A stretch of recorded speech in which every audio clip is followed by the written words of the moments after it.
우리 사회에 큰 일을 하는 큰 사람을 보게 됩니다.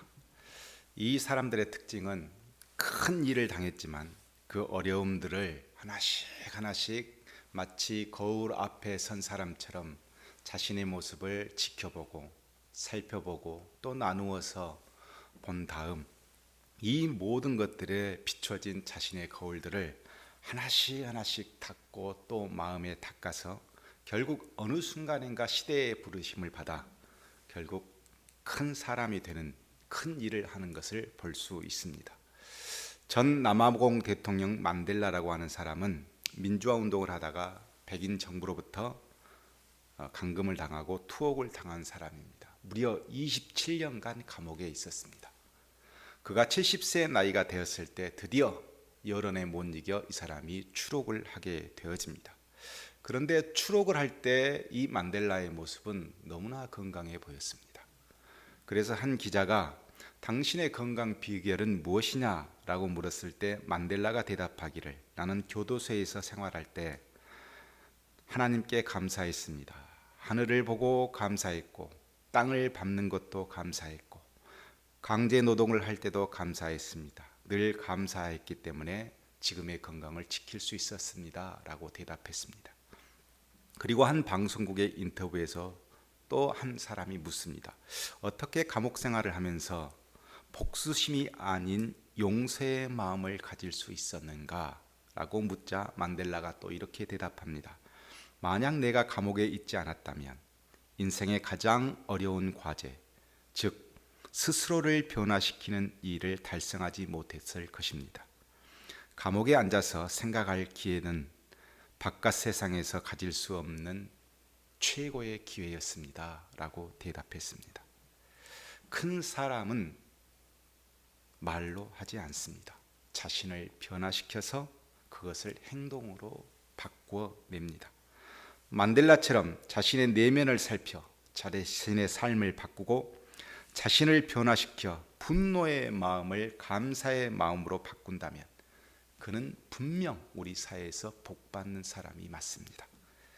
이 복받는 사람을, 이 만델라를 국민들은 마디바라고 불렀습니다. 즉 어른이란 뜻이고 다른 한쪽에서는 타타라고 부르기도 했습니다. 타타라는 의미는 아버지라는 뜻입니다. 분노의 마음을 감사의 마음으로 바꾼 후 모든 사람들을 용서하고 그들을 포용하며 변화된 삶을 승화시킨 이 사람을 국민들은 어른으로 그리고 아버지로 모시고 사랑한 것입니다. 그리스도인들에게 있어서 감사하는 마음은 너무 중요합니다. 그리스도인에게는 분노와 불평은 마치 독약과도 같지만 말씀으로 변화되어 하나님께 감사와 찬양을 드릴 수 있는 그런 마음이 있다면 이것은 하나님과 소통하는 결정적인 요소가 되기 때문에 감사가 중요합니다.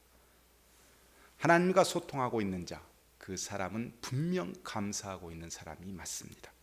오늘은 추수감사절을 준비하는 우리들의 마음과 행동을 살펴보려고 합니다.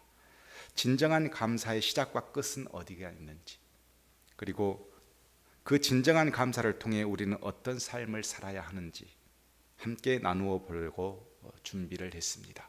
오늘 본문을 자세히 보면 다윗 왕국의 성가 대장이었던 성가, 하나님 앞에 진심으로 찬양하고 제사를 드리는 그곳에 아삽이라고 하는 대장이 있었는데 이 사람이 하나님께서 가장 원하시는 제사가 무엇인가를 고민하다가 하나님의 은혜를 받아 시편으로 옮겨내서 우리에게 준 것입니다. 먼저 1절과 6절의 내용을 보면 이 시편을 기록한 아삽이 스스로 하나님의 전령, 그러니까 하나님의 말씀을 받아서 선포하는 이 전령이 되어서 심판장으로 오신 하나님의 뜻을 백성에게 선포합니다. 4절에 보면 하나님이 자기의 백성을 판결하시려고 라고 기록되어 있습니다. 그러니까 임재하셨다. 그런데 6절에 보면 하나님은 심판장이시다. 즉 심판장이 되셔서 판결하시기 위해서 지금 나에게 임하셨다. 즉 이 이야기를 자세히 보면 아버지가 어느 날 자식들을 전부 다 모아 해가지고 한 자리에 모아놓고 화나는 모습으로 말씀을 전하셨을 때 아버지는 그냥 모았는갑다 이렇게 생각하지 않고 지금 우리가 무언가를 잘못하기 때문에 심판장으로 오셨구나 우리는 인식할 수 있습니다. 바로 1절부터 6절까지는 심판장으로 오신, 우리가 뭔가를 잘못했기 때문에 우리에게 심판을 하시기 위해서 오신 하나님을 기록해 놓았습니다. 그리고 7절부터 15절까지 보면 그러면 심판장이신 하나님 아버지는 뭐가 그렇게 마음에 안 드셔서 그랬을까? 그 내용이 있을 텐데 7절에 보면 내 백성아 들을지어다 그랬습니다. 반드시 들어야 할 내용이라는 것입니다. 그리고 8절에 문제점을 기록해 놓았습니다. 그 문제점은 나는 내 재물 때문에 너를 책망하지는 아니하리니 내 번제가 항상 내 앞에 있음이로다 그랬습니다. 이러면 아무 문제 없어 보이지만 심판장이신 하나님께서 책망하고 싶은 주제는 바로 재물이었습니다. 재물. 그런데 이 내용을 자세히 보면 현재 하나님께 드려지는 재물의 행위에는 부족함이 없습니다. 왜냐하면 충분하게 아주 많이 자주 이스라엘 백성이 하나님께 제사를 드렸기 때문에 그것에서는 아무 문제가 없다고 하십니다. 그러면 다른 문제가 있다는 것인데 그 문제는 물질적인 요소가 아니고 영적인 요소라는 것을 금세 알 수 있습니다. 그것은 제사 의식 자체가 아니라 제사에 대한 그릇된 이해와 남용 때문에 발생되어진 문제들입니다. 즉 다시 말씀을 드리면 제사를 드리는 외형적인 것에서는 큰 문제가 없지만 내적인 것, 즉 믿음, 기도, 경건, 감사 이런 영적인 요소가 문제가 있다라는 것입니다. 그렇다면 하나님의 백성들이 제물을 하나님께 드림에 있어서 외적인 것은 문제가 없지만 내적인 것에 문제가 있다면 도대체 영적인 어떤 문제가 있었을까? 이제 그것을 말씀하기 시작합니다. 하나님을 잘 알지 못하고 잘 이해하지 못한 그 어떤 문제를 9절과 11절에 첫 번째로 이렇게 이야기합니다. 하나님은 재물에 대해서 전혀 마음을 쓰고 계시지 않다. 그 내용을 쭉 이야기합니다. 이 말은 무슨 말이냐면 하나님은 재물을 우리가 드릴 때 그 재물이 필요해서 우리에게 드리라고 하신 것이 아닙니다. 이 재물의 주인도 하나님이고 들에 다니는 새도 하나님의 것이고 너희 집에서 기르는 가축도 하나님의 것이다. 굳이 그것이 필요해서 너희들한테 재물을 드리라고 하는 것이 아니다. 이렇게 말씀하십니다. 억만장자가 수천억의 돈을 가지고 있는데 굳이 몇 푼의 돈을 주는 것을 기뻐서 받는 것이 아니라는 거예요. 그것도 어차피 내 것인데 모든 것이 다 내 것인데 굳이 내가 재물을 원하는 이유가 그 재물에 있지 않다. 이렇게 말씀하십니다. 그리고 12절과 14절의 내용을 보면 하나님께서 뭐라고 말씀하시냐면 나는 육신이 아니다 그랬습니다. 하나님은 육신이 아니시기 때문에 배가 고파서 재물을 원하시는 게 아닙니다. 당시 이방인들은 어떻게 생각했냐면 자신들이 드리는 재물을 신이 취해서 그것으로 자신의 자양분이 되어진다라고 생각을 했습니다. 즉 자신들이 재물이 있어야 신이 유지된다 이렇게 생각했기 때문에 부지런히 이방인들은 재물을 드렸습니다. 그러나 하나님은 한계가 없으시기 때문에 굳이 우리의 재물이 아니어도 육체가 없으신 하나님은 얼마든지 유지되어지고 영원하십니다. 그런데 이스라엘 백성들이 마치 우리가 드려지는 재물이 아니면 하나님이 사실 수 없는 것처럼 인식하고 있고 마치 자기 것을 하나님께 드려지는 것처럼 인식하는 것이 잘못되었다. 이렇게 하나님께서 말씀하시는 것입니다. 그렇다면 재물이 필요하지 않은 하나님은 왜 굳이 우리에게 재물을 요구하시는 것일까요? 14절과 15절에 아삽은 이렇게 전달하고 있습니다.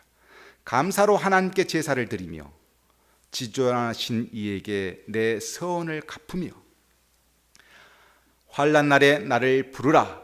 내가 너를 건지리니 내가 나를 영화롭게 하리로다 그랬습니다. 재물은 하나님과 인간 사이의 목적이 아닙니다.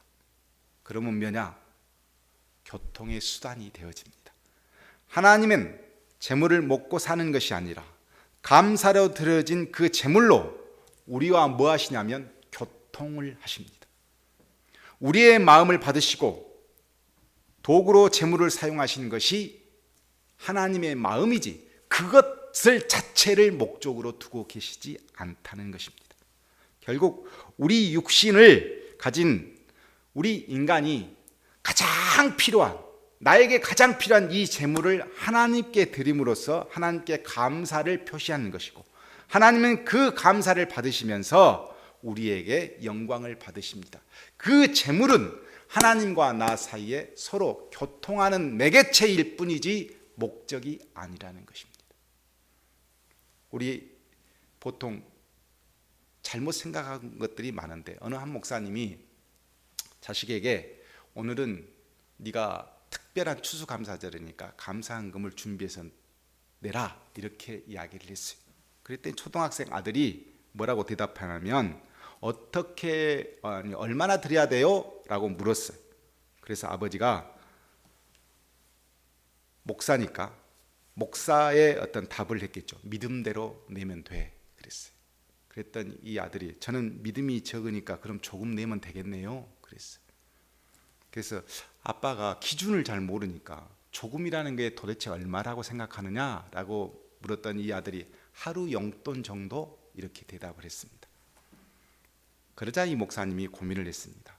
뭔가 기준을 제시해 주어야 되겠다라고 생각하다가 그 아이에게 너 어버이날 감사할 때 아빠에게 준 선물이 하루 용돈 정도였느냐라고 물었습니다.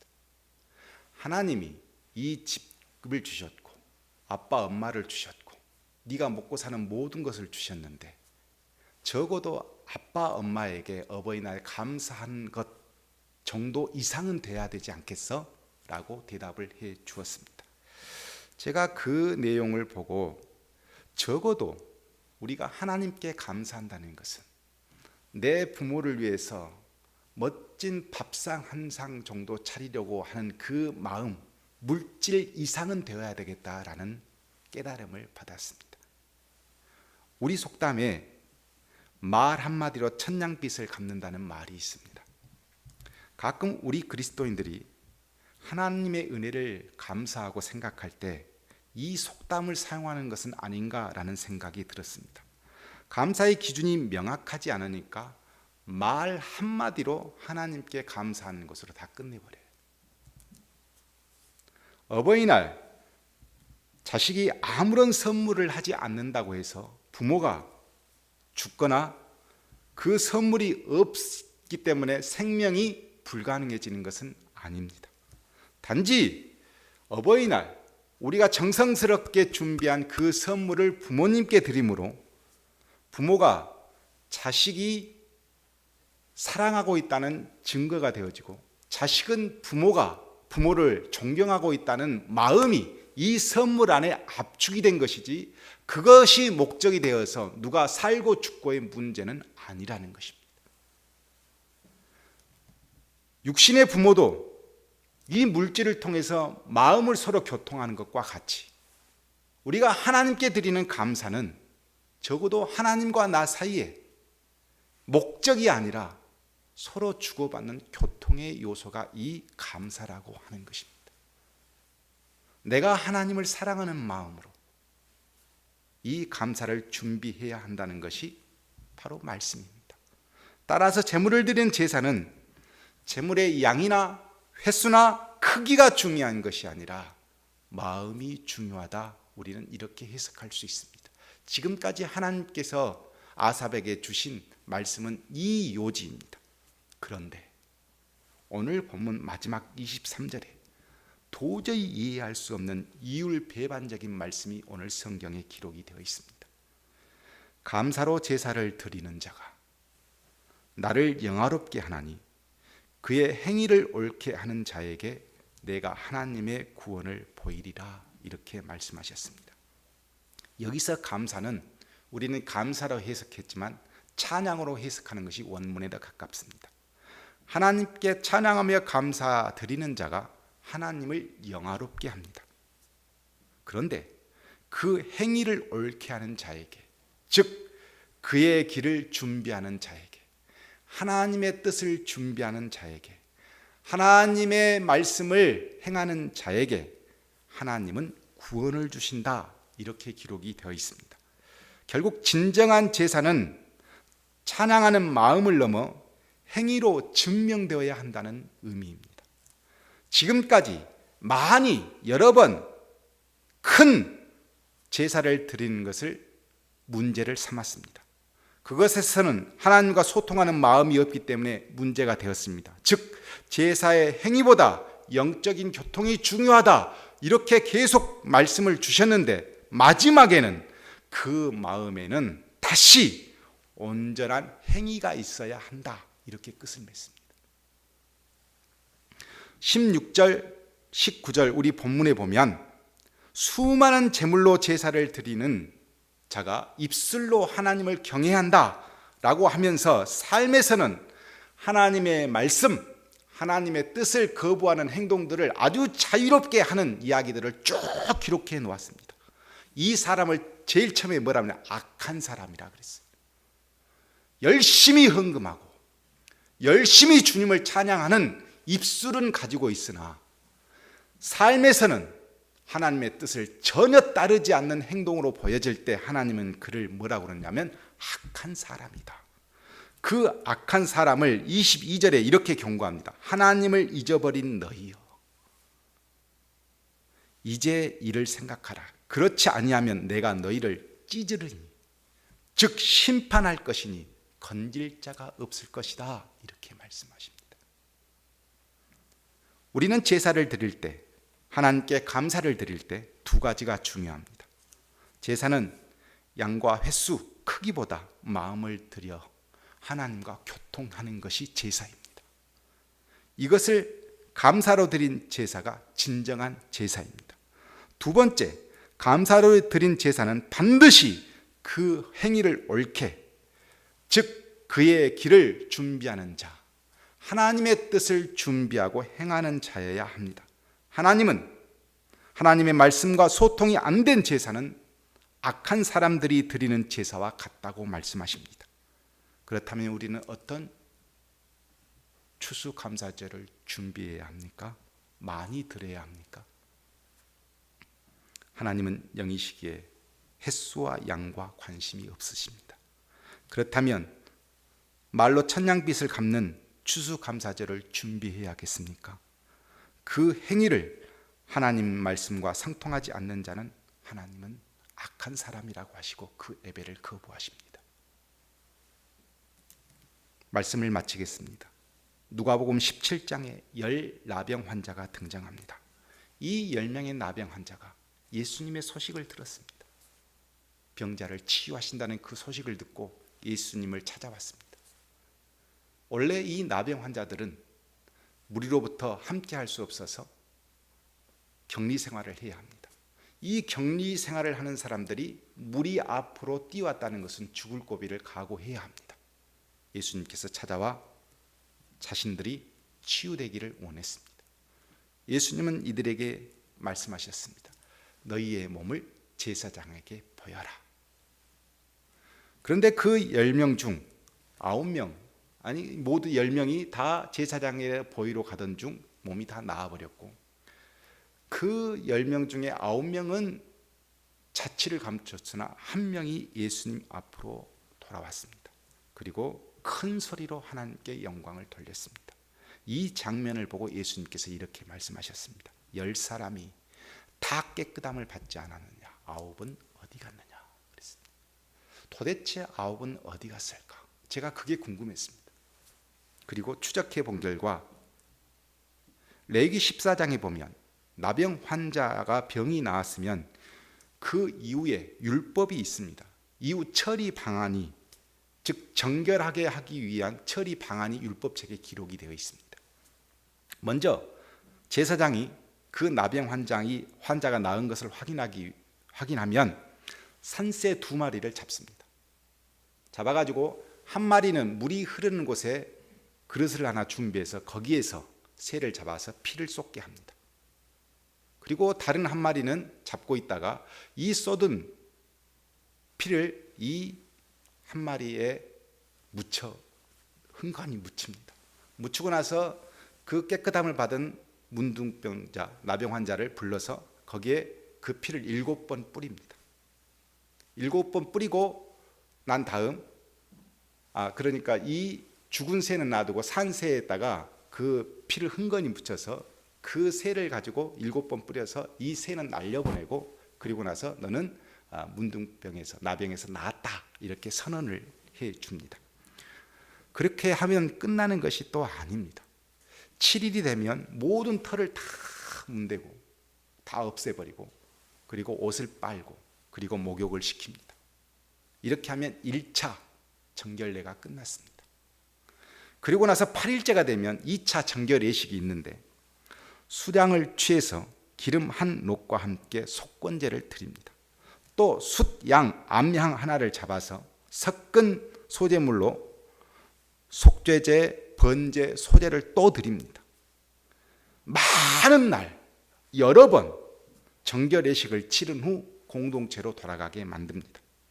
9명의 나병 환자들은 공동체로 먼저 돌아가기 위해 제사장한테 가서 몸을 보이고, 유태인의 관습대로, 율법대로, 절차대로 하다 보니 예수님에게 올 시간이 없었던 거예요. 그 기간에 잊어버린 거예요. 누구한테 감사를 해야 할지를 잊어버린 겁니다. 예수님은 사마리아 사람에게 이렇게 말씀하셨습니다. 이 이방 사람 외에는 하나님께 영광 돌리러 온 자가 없느냐? 왜 없습니까? 율법을 지켜야 했으니까. 제사가 부족한 것이 아니었습니다. 정말로 감사하는 마음이 부족했던 것입니다. 자신의 손과 발을 움직여 행위로 나타내야 그 진정성이 인정되는 것입니다. 사마리아인은 율법보다 더 중요한 손과 발을 움직여서 예수님께 찾아와 하나님께 감사를 드렸더니, 예수님은 이 사마리아인의 감사와 찬양을 하나님의 영광으로 확인해 주었습니다. 이것이 진정한 예배이기 때문에 확인해 주신 것입니다. 이번 추수감사절에 우리는 사마리아인과 같은 감사를 준비해야 합니다. 말로 천냥빚을 갚는 그런 예배가 아니고, 그런 제사가 아니고, 내 마음을 감사로 받도록 하나님 앞에 마음을 준비해야 합니다. 혹 재물만 준비하면 되겠다라고 생각하십니까? 하나님은 배고프시지 않는 분이십니다. 하나님은 모든 재물을 다 갖고 계십니다. 먹지도 쓰지도 않으십니다. 하나님께 한 해 은혜를 받은 우리의 진정한 찬양을 하나님은 기다리고 계십니다. 그 찬양은 마음과 함께 우리의 복된 행위가 준비되어야 합니다. 행위가 없는 감사 찬양은 하나님을 영화롭게 하지 못하기 때문에 그렇습니다. 예수님은 나병에서 정결함을 입은 사마리아인에게 마지막에 이렇게 말씀하십니다. 일어나 가라, 내 믿음이 너를 구원하였다. 오늘 시편 마지막에 이렇게 말씀하십니다. 감사로 제사를 드리는 자가 나를 영화롭게 하리니 그의 행위를 옳게 하는 자에게 내가 하나님의 구원을 보이리라. 구원은 어디에서 일어납니까? 그 행위를 옳게 하는 진정한 감사와 찬양이 있을 때 하나님을 영화롭게 하고 거기에서 구원이 우리에게 임합니다.